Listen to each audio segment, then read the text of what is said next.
मराठी भाषा गौरव दिन आणि मराठी भाषेचं असं आहे की जगाच्या पाठीवर 2 डझनपेक्षा जास्त देशांमध्ये मराठी भाषा आवर्जून बोलली जाते. त्यामुळे मराठी भाषा गौरव दिन हा केवळ महाराष्ट्रातच नाही तर संपूर्ण जगात साजरा केला जातो. आणि याच निमित्तानं आगामी साहित्य संमेलनाचे अध्यक्ष भारत सासणे सर आपल्यासोबत आहेत.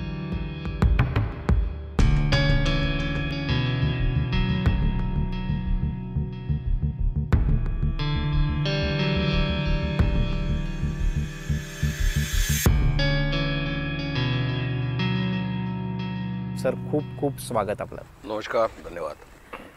सगळ्यात आधी अभिनंदन. धन्यवाद. आणि न्यूज 18 लोकमतला इतका सविस्तर वेळ दिल्याबद्दलही धन्यवाद. मराठी भाषा गौरव दिनाच्या निमित्ताने आपण सगळेजण मराठीचा जागर करत असतो. पण सर असंही वेळेला वाटतं का हो तुम्हाला की मराठी भाषा किंवा मराठी भाषेशी संबंधित सगळ्या गोष्टी या खरं तर दररोजच्या जगण्याचा भाग आहेत, पण मराठी माणसाला थोडी उत्सवाची सवय असल्यामुळे आपण असं कधीतरी आठवतो आणि मग ते साजरं करतो, असं मराठी भाषेचं सुद्धा होतंय का? सर्वप्रथम मराठी राजभाषा दिनाच्या निमित्ताने सर्वांना शुभेच्छा देतो. आपला प्रश्न असा आहे की मराठीसाठी म्हणून आपण विशेष कार्यक्रम करण्याची आवश्यकता काय आहे, कारण हा रोजचीच आपली जगण्याची जी भाषा आहे. एकतर काय आपण आठवण ठेवण्यासाठी म्हणून काहीतरी एक निमित्त आपल्याला लागतंच, ही गोष्ट खरी आहे. त्यानिमित्ताने आपण एक दिवस ठरवून घेतला. कुसुमाग्रजांच्या जन्मदिनी हा दिवस आपण ठरवून घेतला आणि त्या दिवशी आपण मराठीची आठवण करतो आहोत. आता हे निमित्त आहे, पण त्या निमित्ताने एकत्र येणं, त्या निमित्ताने मराठीबद्दल बोलणं हे आवश्यक आहे. यासाठी म्हणून असे उपक्रम नेहमीच उपकारक असतात असं मला स्वतःला वाटतं. मराठी तर आपल्या धमन्यामध्ये वाहते, आपल्या श्वासामध्ये वाहते. आपण त्या पद्धतीनं जगतो आहोत आणि अनेक भूप्रदेश आहेत या महाराष्ट्रामध्ये, तिथे जी वेगवेगळ्या स्वरूपाची मराठी बोलली जाते त्या मंडळींनी मराठी जिवंत ठेवलेली आहे. माझ्या असंही लक्षात आलं की महाराष्ट्राच्या बाहेर ज्या ठिकाणी बृहन महाराष्ट्र आपण ज्याला म्हणतो, मग ते छत्तीसगडमध्ये बिलासपूर असेल किंवा इकडे गुजरातमध्ये बडोदा असेल, त्या ठिकाणच्या माणसांनी मराठी जिवंत ठेवलेली आहे. आणि तिथली आत्ताची तरुण पिढी देखील घरामध्ये मराठी आणि बाहेर पडल्याबरोबर हिंदी किंवा अन्य भाषा बोलताना आपल्याला आढळतात. हा माझा अनुभव आहे. त्यामुळे सर्वत्र मराठी ही तेवत एखाद्या ज्योतीसारखी तेवत ठेवावी, एखादी ज्योत तेवत ठेवावी, त्या पद्धतीनं मराठी भाषा ही जगवण्याचं काम ठिकठिकाणी सुरू आहे. याचा मला अतिशय आनंद आहे. आणि या घटनेचं स्मरण होण्यासाठी म्हणून आपल्याला एक दिवस हा त्या निमित्ताने आपण काढतो आहोत, ही चांगली गोष्ट आहे. सर साहित्य संमेलन म्हटलं की गेल्या काही वर्षांची एक परंपरा झाल्यासारखी झाली आहे की काही ना काहीतरी वाद त्यातून तयार होतात. पण नीट पाहिलं तर ते साहित्यातले वाद नसतात किंवा 2 साहित्यिकांच्या मधले वाद नसतात, तर ते वेगळ्याच गोष्टीचे वाद असतात. आणि मग त्याच्यामुळे साहित्याच्या अभ्यासाचे विषय किंवा साहित्याच्या मंथनाचे विषय काही वेळेला बाजूला पडतात, असं तुम्हाला वाटतं का? आणि असं का होतं सातत्यानं? साहित्य बाह्य कारणासाठी म्हणून होणारे वाद केव्हाही नसावेत. आपल्याला देखील वाद नको आहेत, मला देखील नको आहेत, सर्वांना नको आहेत. त्यामुळे जे वाद उपस्थित केले जातात त्याची कारणं वेगवेगळी आहेत, ते आपल्याला सगळ्यांना माहिती असतील. पण ती सगळी कारणं साहित्यबाह्य आहेत. वाद निकोप वाद जर होणार असतील, साहित्याअंतर्गत वाद होणार असतील, चर्चा होणार असेल, तर त्याचं स्वागतच केलं पाहिजे. पण त्याचं स्थान हे मंचावर आहे. वैचारिक देवाणघेवाण करताना त्याचं स्थान असलं पाहिजे. एरवी कारण नसताना धूळ उडवण्यासाठी म्हणून वाद जर होत असतील तर ते नसावेत. अशा प्रकारची भूमिका ही अनेकांनी घेतलेली आहे. मी देखील असंच म्हणालो की वाद नको आहेत आणि अद्याप तरी सुदैवाने वाद निर्माण झालेले नाही आहेत. सर तुम्ही जे लेखन केलं आहे तर त्याच्यातलं काही लेखन हे थोडंसं गूढतेकडे जाणारं आहे आणि तुमचं कथा वाचायला लागल्या की साहित्याचे जाणकार, मराठीचे अभ्यासक आवर्जून जी.एनची आठवण काढतात. तुम्हाला असं वाटतं खरंच तुमच्या साहित्यावर जी.ए. कुलकर्णींचा प्रभाव आहे, किंवा तुम्हाला असं गूढतेचं आकर्षण नेमकं कशातनं निर्माण झालं? एक चांगला प्रश्न विचारला, तर त्यानिमित्ताने आणखीन स्पष्टीकरण इथे देता येईल. खरं तर हा जुना प्रश्न आहे की तुमच्या कथांवर किंवा तुमच्या साहित्यावर जीएनची छाप आहे का किंवा त्यांचा प्रभाव आहे की नाही, याचं उत्तर मी देत आलेलो आहे. पण माझ्याहीपेक्षा नंतर अभ्यासपूर्ण पद्धतीनं समीक्षकांनी जे उत्तर दिलेलं आहे ते महत्त्वाचं आहे. समीक्षकांनी नंतर अभ्यास करून असं सांगायला सुरुवात केली की जीए ज्या पद्धतीनं लिहितात, मानवी दुःखाचं मूळ हे नियतीमध्ये ते शोधतात आणि मानवी दुःखाचं मूळ म्हणजेच भारत सासणे हे वर्तनामध्ये शोधतात. हा अतिशय महत्त्वाचा असा फरक आहे. नियतीवादी असणं वेगळं आणि प्रयत्नवादी असणं वेगळं. हे स्पष्टीकरण पुढे आल्यानंतर आणि अशा प्रकारची समीक्षा झाल्यानंतर मी मात्र सुटकेचा निश्वास टाकला. म्हणजे तुम्हाला विचार करताना किंवा निरीक्षण करताना असं वाटलं की भविष्याबद्दलची ओढ किंवा उत्सुकता आणि वर्तमानात काही गोष्टी मिळतात आणि काही गोष्टी मिळत नाही आहेत, याच्या मधला जो एक धागा आहे तो कुठेतरी तुम्हाला किंवा सर्वसामान्य माणसाला गूढतेकडे घेऊन जातो. माणूस हा कुठेतरी एका स्पर्धेमध्ये आहे. ती स्पर्धा त्याने स्वतःशी निर्माण केलेली आहे आणि इतरांशी देखील निर्माण केलेली आहे आणि यातून त्याला यश मिळतंच असं नाही. त्यातून या माणसाला जी तहान त्याला लागलेली आहे, ती तहान प्राप्त करण्यासाठी म्हणून तो धावतो आहे. मी असं नेहमी म्हणत आलो की लेखक लिहितो कशासाठी, तर एक तर तो आनंदासाठी लिहितो हे बरोबरच आहे, पण त्याला एक विश्वबंधुत्व देखील शोधायचं आहे आणि त्याला एक विश्वकरुणा देखील शोधायची आहे. पण मग तुम्हाला या कथांमधली जी माणसं वेगवेगळी सापडली, ती साधारणपणे लेखक किंवा कवी असतो त्याला एखाद्या उदाहरणातनं सुचत जातं किंवा त्याला एखादं कॅरेक्टर किंवा माणूस भेटलेला असतो आणि मग त्याच्या जीवनातल्या घडलेल्या गोष्टी तो बांधत जातो. तुम्हाला ही माणसं तुमच्या आजूबाजूला कुठे भेटली का? तुम्हाला असं वाटलं की हा माणूस या पद्धतीनं व्यक्त झाला असता पण तो झाला नाही, म्हणून मग तुम्ही तो कागदावर उतरवला तसा? जी माणसं आपल्या भोवती आहेत ती असतातच. त्यासाठी एक चक्षू असावा लागतो, ज्या अन्वये तुम्ही त्या माणसाला पाहू शकता. त्यासाठी विशेष प्रयत्न करण्याची आवश्यकता नसते लेखकाला, कारण त्याला कुठेतरी एक अस्तित्वाने किंवा निसर्गाने एक चक्षू दिलेला आहे किंवा एक प्रतिभा दिलेली आहे आणि त्या प्रतिभेच्या साह्याने तो हा माणूस बघू शकतो. मला कोणीतरी एक परवा माझ्या एका वाचक मित्राने असं सांगितलं की माझ्या एका कथेमध्ये, म्हणजे फिरोज विला नावाची एक कथा आहे, ती कथा स्वातंत्र्यपूर्व काळाच्या संदर्भामध्ये येते.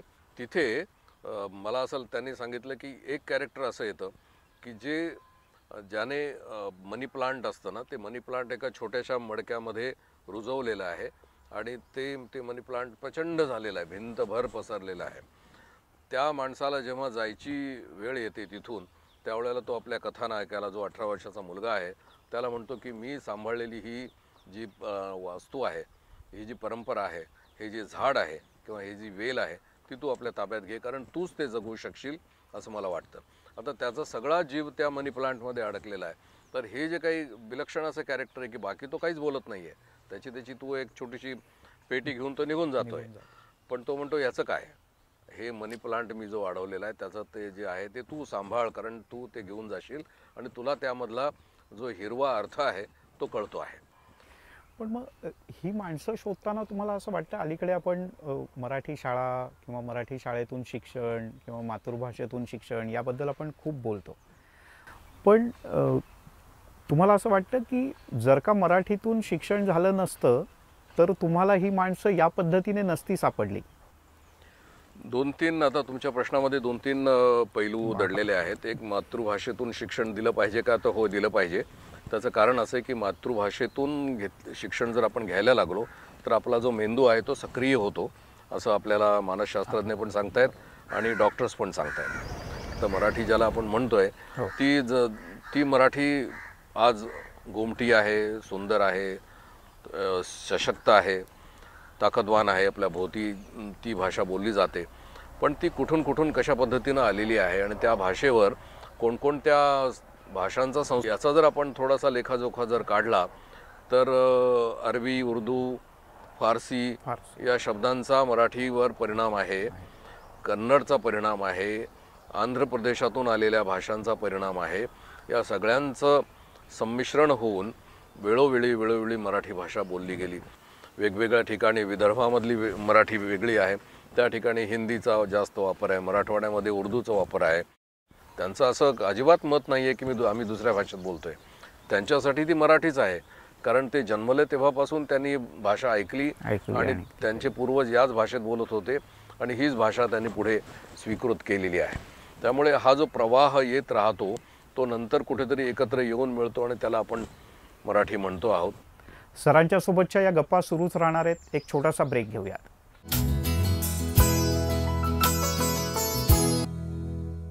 पुढच्या एक 25, 30, 40, 50 वर्षांचा विचार करता इंग्रजी किंवा अन्य भाषांच्यामुळे मराठीत भर पडेल, मराठी आणखीन समृद्ध होईल. एक 20 वर्षानंतर मराठी भाषेचं भवितव्य काय असेल? कारण अलीकडे तरुण काय विचार करतात काही वेळेला की मराठीतनं मी शिकून मला त्याच्यात पोटार्थाचं साधन काय उपलब्ध आहे, आणि ते जर का कमी प्रमाणात उपलब्ध असेल तर लोक मग अन्य पर्यायांचा विचार करतात. त्या अर्थाने मी विचारतोय की 20-25 वर्षानंतर मराठीचं भवितव्य काय? हा प्रश्न खरं तर 20-25 वर्षापूर्वी देखील विचारला गेला होता. आणि मला आठवतं की ज्या वेळेला मी इंग्लिश शिकायला लागलो होतो त्यावेळेला असं म्हणायचे की अरे, भाषा जी आपण शिकतो आहोत आणि ज्या भाषेतून आपण ज्ञान घेतो आहोत त्या पद्धतीचा आपल्या पुढच्या करिअरसाठी काय उपयोग होणार आहे का? जर होणार नसेल तर मग मराठी आणि मग प्राचीन मराठी, अर्वाचीन मराठी यामध्ये आपण अडकायचं काहीच कारण नाही आहे. आता इथून पुढे काय राहणार आहे 20-25 वर्षानंतर, तर सगळं काही बदलणार आहे. म्हणजे भाषा तर बदलतेच आहे, यात काही शंका नाही. तंत्र इतक्या जोराने येऊन आपल्या भोवती आपटतं आहे की तुम्ही मराठीला ज्ञानभाषा करण्याचा प्रयत्न सध्या सुरू आहे. की आपण त्याला पर्याय शब्द दिले पाहिजेत. इंग्रजी, विज्ञान, गणित इत्यादी जे विषय आहेत ते मराठीतून शिकवण्यासाठी पर्यायी शब्द दिले पाहिजेत. यासाठी पुण्यात आणि अन्य ठिकाणी चांगल्या संस्थांच्या मार्फत प्रयत्न सुरूच आहेत, यात काही शंका नाही. पण मराठी भाषा 20-25 वर्षानंतर आहे तशीच राहील, ती तशीच टिकणार आहे, ती अजिबात नष्ट होणार नाही. उलट इंग्रजीतून काही सामर्थ्य स्वीकारून ती आणखीन सामर्थ्यवान होईल, आणखीन सशक्त होईल असं मला स्वतःला वाटतं. तुम्ही साहित्य संमेलनाचे अध्यक्ष म्हणून साधारण तुमच्याकडनं काही दिशानिर्देशन साहित्य क्षेत्राला किंवा या क्षेत्रात काम करणाऱ्या लोकांना अपेक्षित असतं, तर तुम्हाला असं वाटतं की खूप मोठे प्रयोग करण्यापेक्षा काही छोट्या स्तरावर प्रयोग केले तर ते जास्त यशस्वी होतील, तर तुम्ही असं काही सुचवू इच्छिता? तुम्ही असा काही विचार केला आहे? नक्की विचार केलेला आहे. एक म्हणजे काय की ज्या छोट्या छोट्या संस्था आहेत, ज्या सर्वदूर ग्रामीण भागामध्ये कानाकोपऱ्यामध्ये पसरलेल्या असतात, त्यांची अशी इच्छा असते आणि अपेक्षा असते की हा जो अध्यक्ष निवडलेला आहे त्याने आपल्याकडे यावं आणि आपल्याशी चर्चा करावी, बोलावं आणि आपल्याला मार्गदर्शन करावं. पण अलीकडल्या काही वर्षांमध्ये अशा पद्धतीनं अध्यक्ष काही त्या कोपऱ्यापर्यंत गेला आहे असं घडलेलं नाही आहे. त्यामुळे त्यांच्या ज्या अपेक्षा आहेत त्या अपेक्षा सतत वाढलेल्या प्रमाणात आपल्याला दिसतात. तेव्हा मी असं ठरवलं आहे की आपण शक्यतो ठिकठिकाणी जायचं आणि त्या लोकांशी संवाद करायचा, बोलायचं त्यांच्याशी, आणि त्यांचे जे काही स्थानिक प्रश्न आहेत आणि छोटे प्रश्न असतात, तिथला जो लेखक आहे, तिथला जो कवी आहे, तिथला जो कथाकार आहे, त्याने कदाचित स्वखर्चाने एखादं पुस्तक छापलेलं असतं, कदाचित कुठल्या तरी प्रकाशनाच्या मार्फत ते छापलेलं असतं आणि तो ते पुस्तक मला देऊ इच्छितो. पण केवळ देऊ इच्छितो असं नाही, तर त्यातून त्याला अशी अपेक्षा असते की मी काहीतरी त्याबद्दल सांगितलं पाहिजे की तू कथा अशी लिहितोयस तर असं लिही, कवितेच्या बाबत मी त्याला काहीतरी सांगितलं पाहिजे. आणि त्यासाठी तो खूप अपेक्षेने, खूप त्याच्या मनामध्ये भूक आहे, ती भूक डोळ्यात घेऊन तो माझ्याकडे बघत असतो. हा जेव्हा मी अनुभव घेतला तेव्हा मला असं लक्षात आलं की नाही, इथे बसण्यापेक्षा आपण तिथे जाऊन त्यांच्याशी संवाद केला पाहिजे. तेव्हा छोट्या छोट्या ठिकाणी जर आपण जायला लागलो, म्हणजे प्रातिनिधिक स्वरूपामध्ये, मी सर्व ठिकाणी जाऊ शकत नाही, ही मर्यादा आहे, पण प्रातिनिधिक अर्थाने मी किंवा माझे सहकारी किंवा अन्य लेखक हे जर जातील आणि बोलायला लागतील तर मला वाटतं हे जे काही संवर्धनाचं काम आहे, ज्याला आपण सांस्कृतिक संवर्धन म्हणतो, ते निश्चितच ठिकठिकाणी होत राहील. सर, साहित्य संमेलनाला जोडून एक प्रश्न तुम्हाला विचारायचा आहे. गेल्या काही साहित्य संमेलनांमध्ये अध्यक्षीय भाषणात एक वेगळा ट्रेंड झाल्यासारखं पाहायला मिळतं की सरकारच्या किंवा प्रशासनाच्या विरोधात स्पष्टपणे नाराजी व्यक्त करणं. अर्थात जशी चांगल्याची जबाबदारी सरकारची किंवा प्रशासनाची असते तशी वाईटाची जबाबदारी प्रशासनाला सरकारला घ्यावी लागते.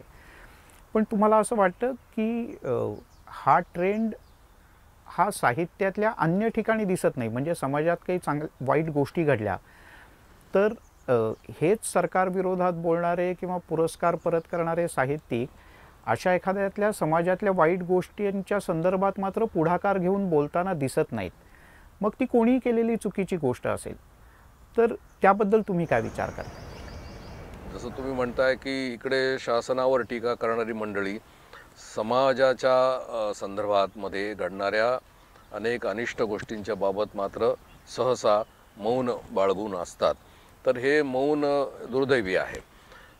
बोललं पाहिजे लेखक, पण तो आपल्या पद्धतीने बोलेल. त्याने त्यासाठी म्हणून टीका केली पाहिजे किंवा आंदोलन तर नाहीच, कारण लेखक आणि कार्यकर्ते हे दोन वेगवेगळ्या भूमिका आहेत. लेखक कार्यकर्ता आणि कार्यकर्ता लेखक अशा पद्धतीचं कॉम्बिनेशन असलेली माणसं फार थोडी आहेत. पण बाकी लेखक आपल्या पद्धतीनं तो जे काही निषेध करायचा आहे, जी चिंता व्यक्त करायची तो करत राहील. त्याच्या पद्धतीनं त्यांनी केलं पाहिजे, हे खरं आहे.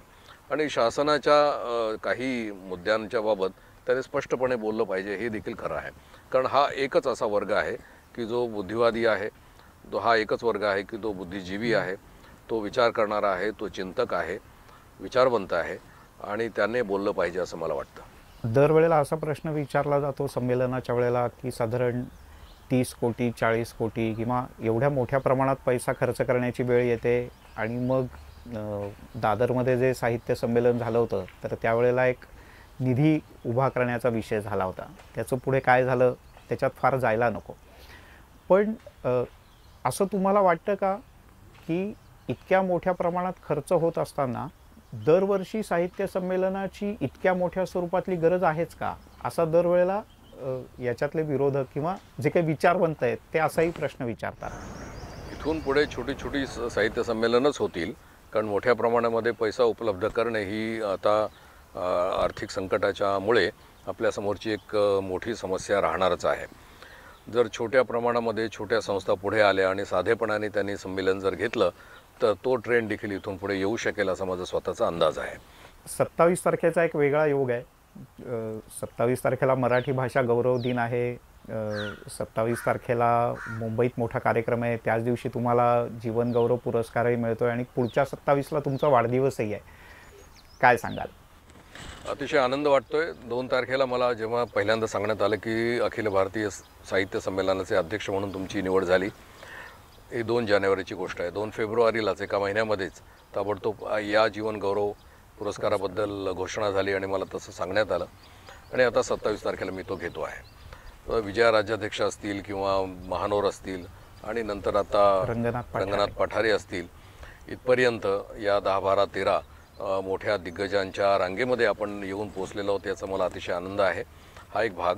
आणि ते जे नाव आहे की कविवर्य विंदा करंदीकर ज्यांनी प्रचंड काम करून ठेवले कवितेमध्ये, तर त्यांच्या नावाने हा पुरस्कार घेताना अर्थातच मला अतिशय आनंद आहे. या क्षेत्रात येऊ इच्छिणाऱ्या, लिहू इच्छिणाऱ्या किंवा व्यक्त होऊ इच्छिणाऱ्यांना तुम्ही एक मिनिटभरात काय संदेश द्याल? जे नवे लोक, आता हा प्रश्न देखील फार तसा नवा नाही आहे, कारण ज्या ज्या वेळेला कथा कार्यशाळा वगैरे होते त्यावेळेला विचारलं जातं की काय संदेश द्याल तुम्ही, आणि त्यांना जे मी सांगत आलो तेच सांगतो इथे की एकतर आळस नको, सातत्य पाहिजे, चिकाटी पाहिजे, आपलं काम आपण करत राहिलं पाहिजे. लोक असं म्हणतात वेळ मिळत नाही, विशेषतः गृहिणी असं म्हणतात की वेळ मिळत नाही, आम्हाला संसार असतो. मी त्यांना म्हणतो 15 मिनटं मिळतील. 15 मिनटं खूप झाले. 24 तासामध्ये 15 मिनटं स्वतःसाठी काढाल का? ते म्हणतात हो काढू शकतो. म्हटलं त्या 15 मिनटामध्ये सगळं विसरायचं आणि त्यावेळेला बसायचं जे तुम्हाला लिहायचं ते. उद्या पुन्हा 15 मिनटं बसा. हळूहळू तुम्हाला आठवड्याभरामध्ये असं लक्षात येईल की आपलं बरंच लिहून झालेलं आहे. या पद्धतीनं तुम्ही एक विकास केला पाहिजे, एका दिशेने तुम्ही गेला पाहिजेत. दुसरं मी सांगत आलो की व्यासंग वाढवला पाहिजे. तुम्हाला सांस्कृतिक संदर्भ सगळे माहिती असले पाहिजेत आणि खूप खोलातून तुम्ही वाचन केलेलं असलं पाहिजे. मग ते साहित्याच्या संदर्भामध्ये असेल, राजकीय संदर्भामध्ये असेल. एका बाजूने व्यासंग वाढवणे, त्यानंतर संदर्भ वाढवणे, वाचन करणे, खूप हा जो एक भाग आहे बहुसंस्कारित झालं पाहिजे, बहुश्रुत झालं पाहिजे. कारण वॉश माय हँड्स असं जर मी म्हणालो तर तुम्हाला शेक्सपियर आठवलंच पाहिजे, आणि तो जर आठवला नसेल तर मग त्या मी उद्धृत केलेल्या त्या उक्तीला फारसा त्याचा तुमच्यावर परिणाम होणार नाही. पण जर तुम्हाला माहीत असेल की ते म्हणतात अरे वा हे असं आहे का, तर हे मला कळलं पाहिजे. किंवा भवभूती काय म्हणाला होता, तर हे जर मी म्हणालो तिथे की पृथ्वी विपुल आहे आणि काळ अनंत आहे, एवढंच जर मी म्हणालो तर तुमच्या तोंडातून वा असा शब्द बाहेर पडला पाहिजे, तुम्हाला ताबडतोब भवभूती आठवलं पाहिजे. हे जे सांस्कृतिक संदर्भ आहेत, हे संदर्भ ज्या त्या लेखकाला समृद्ध करत नेतात आणि त्यातून त्याचं जे काही लेखन धन पुढे येणार आहे ते समृद्ध होत असतं. त्यामुळे त्यांनी आळस न करता स्वतःचा व्यासंग वाढवत नेला पाहिजे असा संदेश मी जरूर देईन. सर, तुम्ही न्यूज 18 लोकमतची खूप विस्तारानं गप्पा मारल्यात आणि अनेक खूप चांगले महत्त्वाचे असे मुद्दे तुम्ही या सगळ्या गप्पांमध्ये सांगितलेत. तुम्हाला पुन्हा एकदा अभिनंदन. तुमच्या पूर्ण पुढच्या वर्षभराच्या वाटचालीसाठी खूप साऱ्या शुभेच्छा. आणि तुमच्या नेतृत्वाखाली महाराष्ट्रातल्या वाचक चळवळीला, लेखक चळवळीला आणि विचार करणाऱ्या आजच्या तरुण पिढीला एक दिशा मिळो यासाठी तुम्हाला खूप शुभेच्छा आणि न्यूज 18 लोकमतला वेळ दिल्याबद्दल खूप खूप धन्यवाद. धन्यवाद. थँक्यू.